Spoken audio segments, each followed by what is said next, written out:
Welcome. In this video, I'm going to talk about 5 principles to improve your emails. My name is Felix Haller. I'm a former manager at Bain & Company, one of the top global management consulting companies in the world. And over the last 5 years, I've realized how important it is to write good emails. This is especially important since a lot of us have never really thought about what a good email means. We write hundreds of emails every day, but we don't really spend a lot of time improving our emails and honing email communication skills. I also wrote a book called Awesome Email, which summarizes all these principles and that you can also download at felixhaller.org/book. Let's start with the first principle. Craft insightful subject lines. The subject line is the first piece of information your readers will see. And so you don't want to waste that opportunity with a generic subject line, such as topics, questions. It's way better to be specific and tell the reader already what the email is about, such as review current presentation draft or changing meeting to Thursday. That way the reader already knows the content of the email and you don't have to write as much in the email body. The second tactic is to already write the full to-do or expected action in the subject line.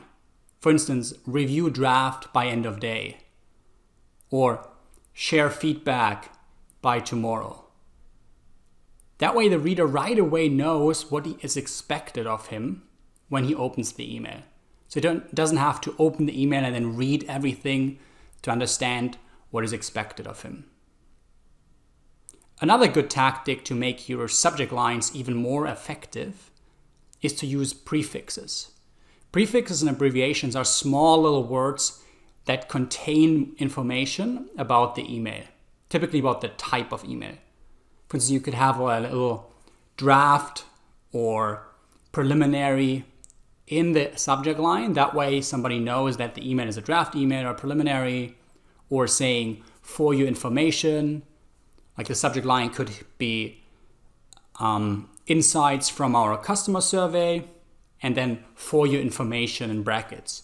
That way it's clear that the reader doesn't need to do anything with the email, but just read it and for his own information. Tactic number 2. Clarify expectations. This one is really, really important.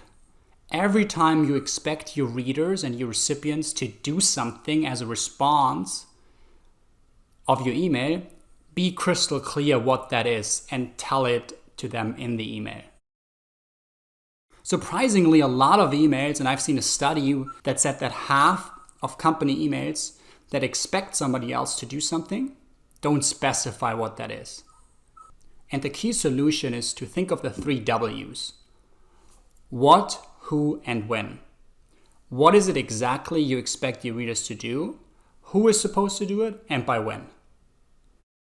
So when you write in an email, insights from our customer survey, and then in the email you actually want to tell the research department to do additional research, additional customer interviews, you would say, conduct 5 more one-on-one interviews, and then the owner, Sarah, by end of next week.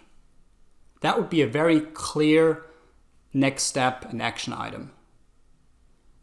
That's way better than saying somebody should probably do more interviews, because if you say somebody or team, no one will ever do it. Number 3.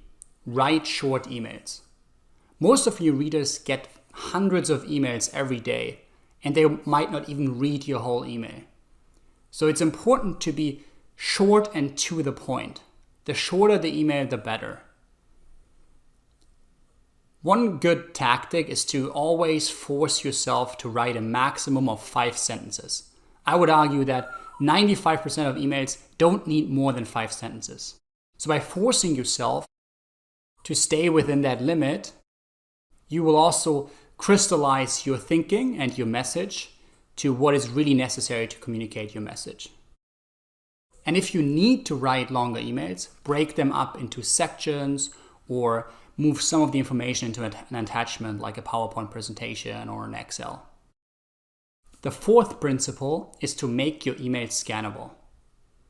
A lot of readers actually don't read your whole email. When I get a long email, let's say 200, 300 words, I typically don't read the whole email. I would scan the email for the key insights and the key next steps that are relevant for me. And so to make your email scannable, use sections in your email, use bullet points, use selective bolding, everything that helps to structure your email and that makes your email more digestible. And the last point, use bullet points. Bullet points are always easier than a long paragraph. They make it easier to separate ideas, to get to the point with your messages, and simply to make it easier for your readers to read your email and to scan it, to get the key insights. When using bullet points, don't use more than 5 bullet points. I think a great number is to stay within 3 to 4 and try to make them parallel, meaning that every bullet point starts with the same grammatical structure. We just talked about 5 specific principles and tactics that you should use for your next emails and that will make your email communication more effective. We talked about crafting insightful subject lines. We talked about clarifying specifically what you want your readers to do. We talked about making your emails scannable. We talked about writing short emails, and lastly, using bullet points in your email. As I said in the beginning, all of this and even more is in my book, Awesome Email, which you can download at felixhaller.org/book. And if you like this content, please feel free to subscribe to this video.